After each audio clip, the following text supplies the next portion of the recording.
সুন্দর চোখ, সুস্থ জীবন এই প্রতিপাদ্যকে সামনে রেখে সৃজনী ফাউন্ডেশনের সমৃদ্ধি কর্মসূচির অংশ হিসেবে অনুষ্ঠিত হল একদিনব্যাপী চক্ষু চিকিৎসা ক্যাম্প। ঝিনাইদহের হরিণাকুণ্ডু উপজেলার ৮ নং চাঁদপুর ইউনিয়নে আয়োজিত এই ক্যাম্পে ছিল চিকিৎসা সেবা, রোগ নির্ণয় এবং প্রয়োজনীয় রোগীদের জন্য অপারেশনের সুপরিকল্পিত ব্যবস্থা। দিনব্যাপী চলা এই ক্যাম্পে মোট ৩৫ জন ছানি রোগী শনাক্ত করা হয়। পরবর্তীতে তাদের উন্নত চিকিৎসার জন্য পাঠানো হয় খুলনার বিখ্যাত বিএনএসপি হাসপাতালে। অপারেশনের পর প্রত্যেক রোগীকে নিরাপদে বাড়ি পৌঁছে দেওয়ার ব্যবস্থা করেন সৃজনী ফাউন্ডেশন।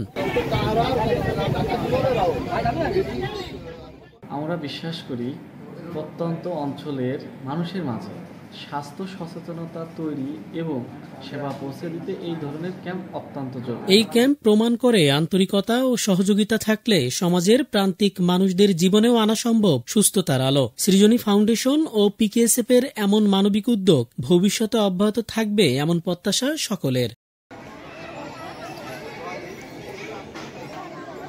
Jual di mana?